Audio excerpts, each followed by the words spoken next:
They mocked my dress at my boyfriend's company dinner. I said nothing. On Monday, I walked into their boardroom with the authority to review every one of them. His colleague leaned across the table, smile bright and sharp. There is something refreshing about not dressing for the room. I looked at her directly.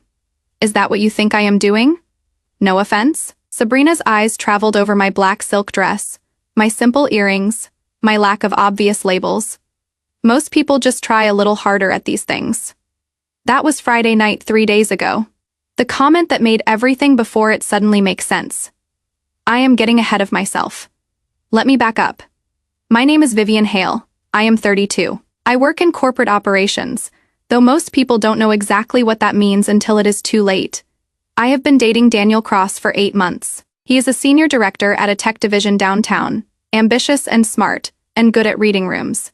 That last part is important. We met through a mutual friend at a conference. No corporate overlap. No professional entanglement. Just two people who liked talking to each other over coffee, that turned into dinner, that turned into something real. Or what I thought was real. I liked that he didn't know who my family was, liked that he saw me first, asked about my work because he was genuinely interested, not because he was mapping connections. I have had relationships fall apart the moment someone Googled my last name and found out my father sits on 3 Fortune 500 boards, and my uncle chairs the parent company that owns half the commercial real estate in the city. I wanted just once to be seen before my background arrived. Daniel seemed like that person. For months, he was. Then small things started shifting. About 2 months ago, he mentioned his team was image-conscious, said it casually. Like he was just giving me context.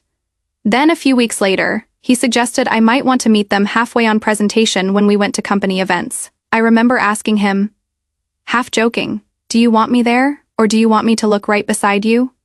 He laughed it off. Didn't answer. Last week, before the anniversary dinner, he saw my outfit laid out on the bed. Simple black dress, low heels, small earrings, elegant but understated.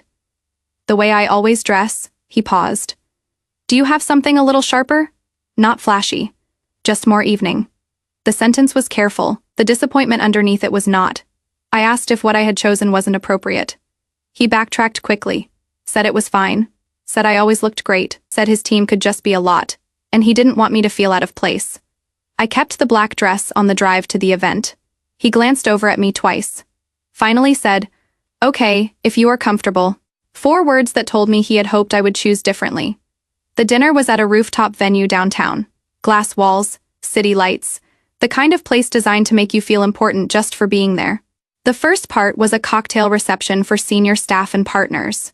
Everyone polished, everyone performing. I have been to 1,000 events like this. I know how they work. People dress to be read instantly. Visible labels, statement jewelry, specific silhouettes that telegraph status and taste and belonging. I don't play that game. Never have. My clothes are well made but quiet. I don't need strangers to know what I can afford or who I am connected to. I spent years learning not to announce myself that way. Daniel introduced me to his colleagues, Sabrina Cole, head of brand partnerships, Ethan Vale, VP of sales, a few others whose names blurred together. They were friendly in that corporate way where warmth and assessment happen simultaneously. Sabrina smiled at my dress. Oh, I love how unfussy you are. That is so rare these days. It sounded like a compliment. It was classification. Someone else asked what I did. I said I worked in corporate operations. They asked which company. I said it was complicated. Different divisions. They nodded politely and moved on. I could see them processing. Not important enough to pursue. Not impressive enough to remember. The smaller dinner started at 8. 12 people around a private table. Daniel's boss, a few senior directors, their partners, the rising stars. I was placed between Daniel and a woman who worked in communications and spent most of the meal on her phone. The conversation moved through work gossip, industry rumors, weekend plans. I listened more than I spoke. I always do in rooms like this. You learn more that way. Then Ethan grinned across the table at Daniel. Honestly, you surprise me. I always thought you would end up with someone a little more high maintenance. The table laughed. Light, easy. The kind of laugh that means people agree but will not say it directly. Daniel smiled. Uncomfortable, but not offended. She is just not into corporate theater. He thought he was defending me. What he actually did was translate me into something easier for them to dismiss. Someone above the room, perhaps, but also outside it, irrelevant to it. Sabrina's eyes flicked back to me. There is something refreshing about not dressing for the room. I met her gaze. Is that what you think I am doing? No offense. Her voice stayed light. Most people just try a little harder at these things. The word try landed like a slap. I didn't flinch, didn't defend myself, didn't explain that my dress cost more than her entire outfit, but was made by a designer who doesn't plaster logos everywhere. I just looked at her. Then at Ethan, then at the others who had laughed. Then I looked at Daniel. He wasn't looking at me.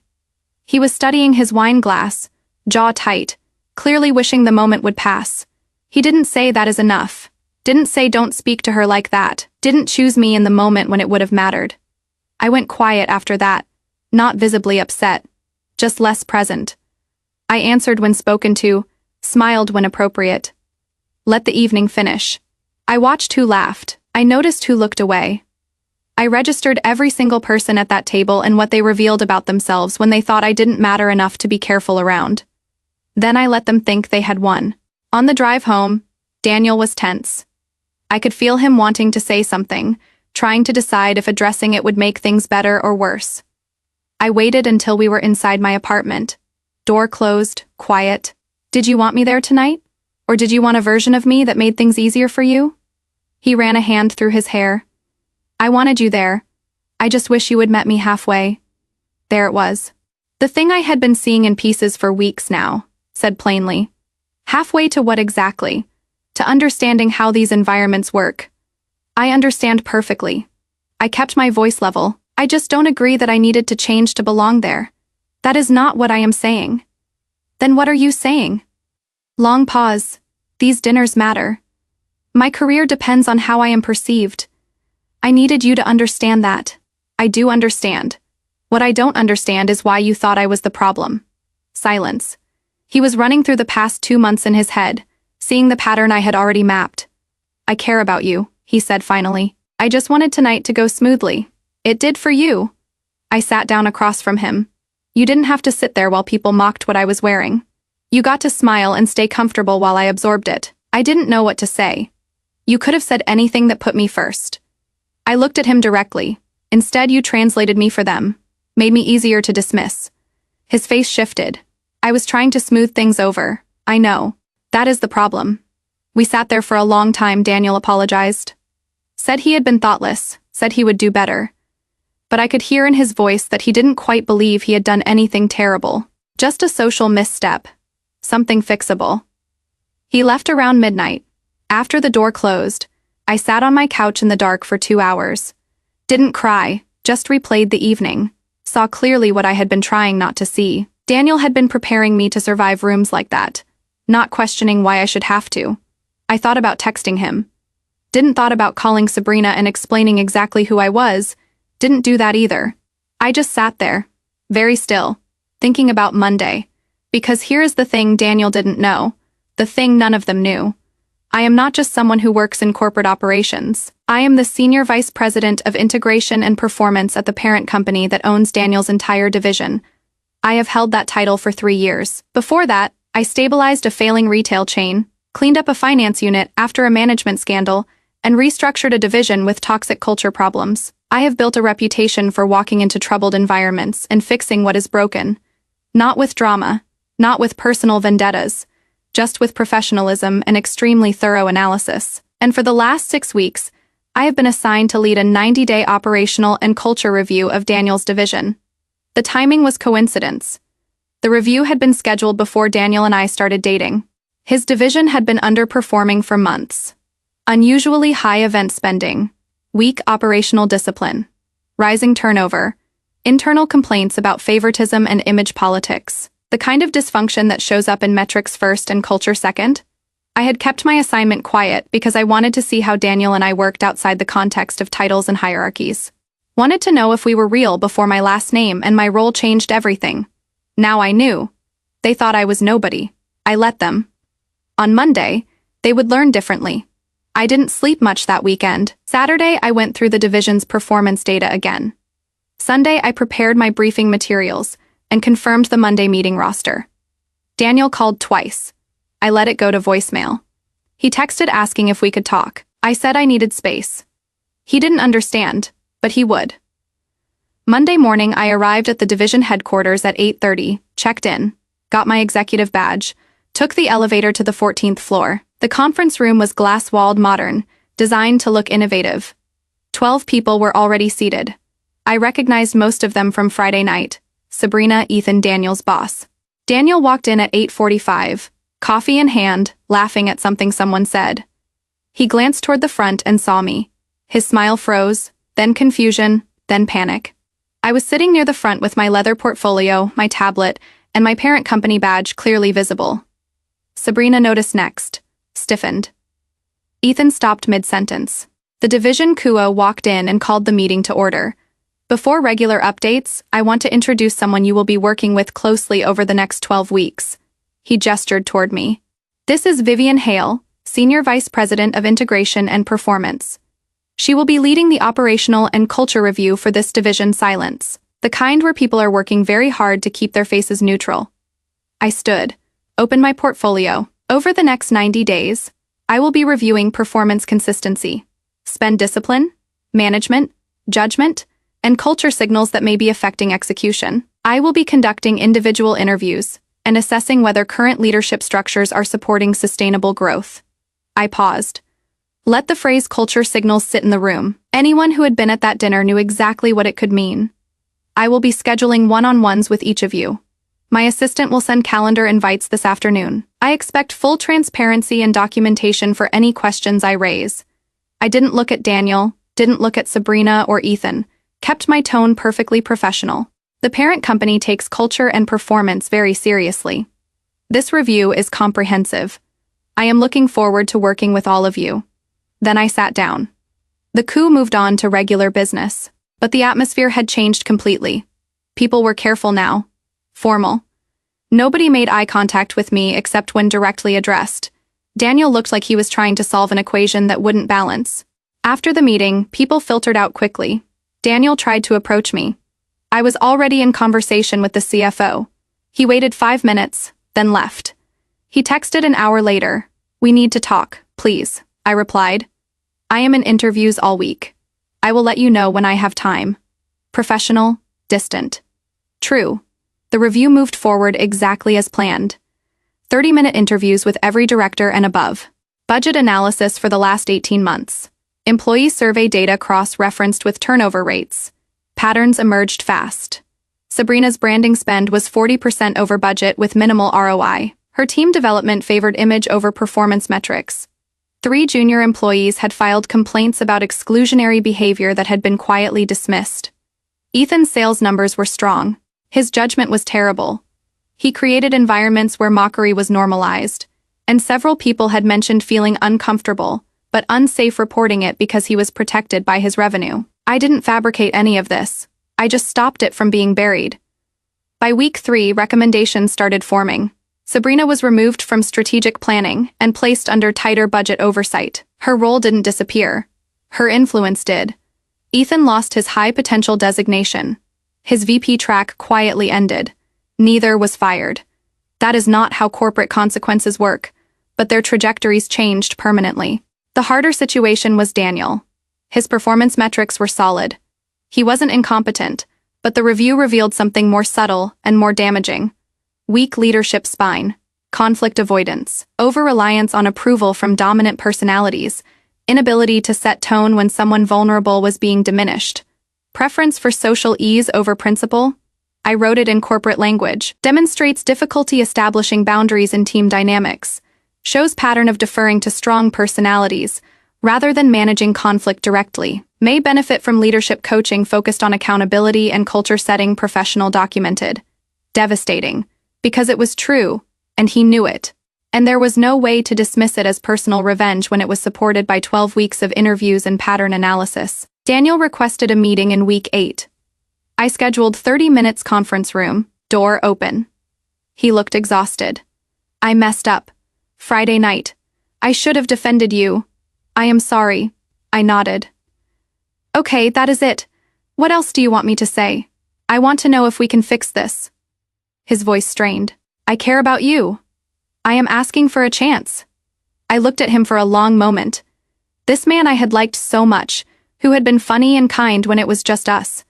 Why didn't you tell me about the review? About who you were? Because I wanted one room where I was treated before my last name arrived. He flinched. I wanted to know if you would protect me when you thought I was nobody. You didn't. You set me up to fail. I gave you the same chance every partner gets. To choose me when it was uncomfortable. I closed my portfolio. They misread me. That is not surprising. But you translated me for them, made me easier to dismiss. That is different. Silence. You weren't managing their behavior. You were managing me, making me smaller so you could stay comfortable. I didn't mean it like that, I know. But that is what happened. His jaw worked, so that is it. We are done because of one dinner. We are done because that dinner showed me what I had been ignoring for months. You care about me, I believe that. But you care more about how things look in rooms that matter to your career. I stood. I cannot build a life with someone who will manage me for the room instead of protecting me in it. He started to respond, stopped. The review. Are you tanking my career because I didn't defend you? The review has nothing to do with dinner. It has to do with leadership. I picked up my portfolio. You are not ready for the next level. Not because you weren't nice to me, because you don't know how to set tone when it matters. You let that entire evening happen because confronting it felt harder. That is a problem.